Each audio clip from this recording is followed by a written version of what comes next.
Is list tailoring fun? Time for another Wonders Off discussion.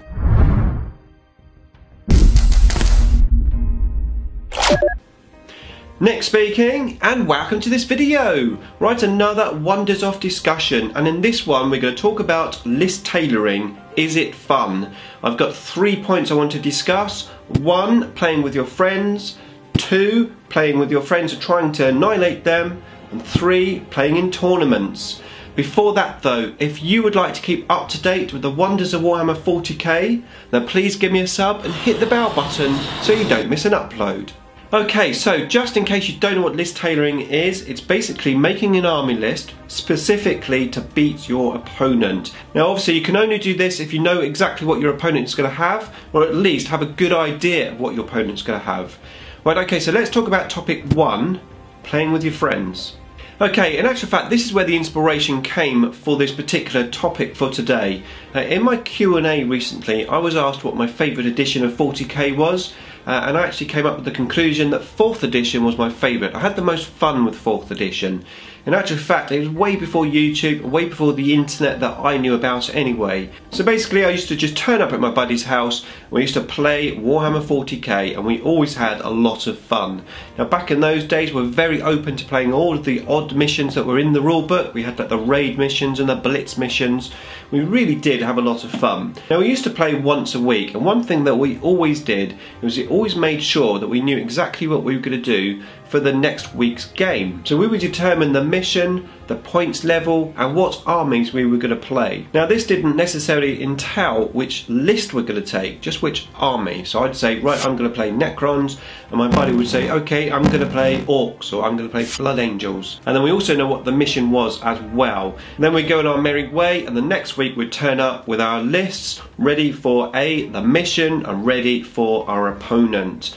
And that was basically list tailoring. Well, at the time I didn't really know exactly what that was, but it's something that we always did. Now on top of this, we also had like a hidden list concept when we played the games. Now unlike nowadays where we just run through our armies before the game, we never did that before. It was all secret. We had it in our case, we had our list to our chest, we set up the game and we gradually deployed our units, revealing our units. And if units were in reserve, we wouldn't actually say what they were in reserve. We'd say, okay, we're going to put an elites in reserve or a heavy support in reserve. So it was very much a guessing game. Now we didn't know any different. That's how we played it. I think our vision was that if this was a real battle, you wouldn't know what was coming around the corner, what was coming over the hill. You just have to see what turns up on the battlefield. And I think that's where we were coming from. But ultimately, yeah, what we were doing, we were list tailoring our armies specifically to beat our opponents. Now we don't do this sort of thing now, and there's several reasons for that. One reason is we don't really have enough time. We've both got more commitments in life with family, etc. So we don't necessarily have time to discuss too much on the night. It's usually just about gaming. And very often what will happen is my buddy will text me, or I'll text my buddy on a Friday night, and we'll say, are you available to play? And he'll say yes.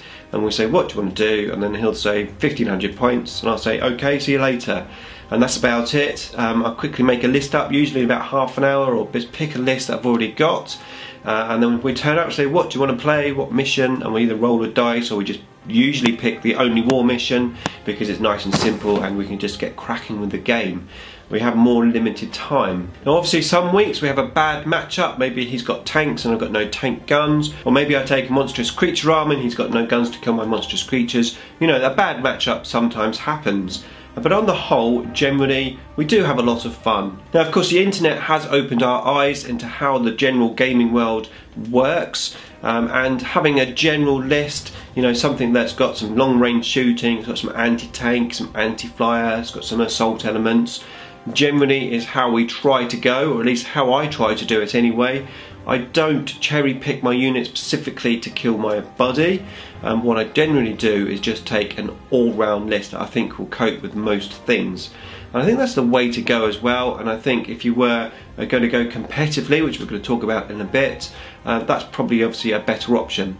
Now of course this excludes themed lists where you generally would pick a particular phase, let's say the assault phase, For example, my Scarab farm, you've got loads and loads of Scarabs and Wraiths and all assault units, or the flayed ones for example. No long range heavy tanks because the army is designed for assault. That's obviously a themed list, not necessarily an all-round list, but it still can be very strong in the right circumstances. But either way, even when we were list tailoring and how we do it now, the priority for us is to have fun, and we try to have as much fun as possible, even if we do end up with a bad matchup. But we're now going to talk about point number 2, playing with your buddies to annihilate them. Okay, so trying to list tailor to annihilate your buddy. Now, once or twice, that could be quite fun to try and do that, to specifically list tailor a list, just to destroy your buddy, you know, maybe trying to get some revenge for the week before. You know, an occasional list tailoring between friends is fine. But if your buddies aren't list tailoring as well, that's when it can become a bit of a problem. So imagine turning up to your friend's house for a friendly game. You put down your army, your buddy knows exactly what army you're going to bring, and he plays an army which is totally different to what he normally plays, and you can tell that all of the guns that he's got, all the units that he's got, is specifically designed to kill your particular force.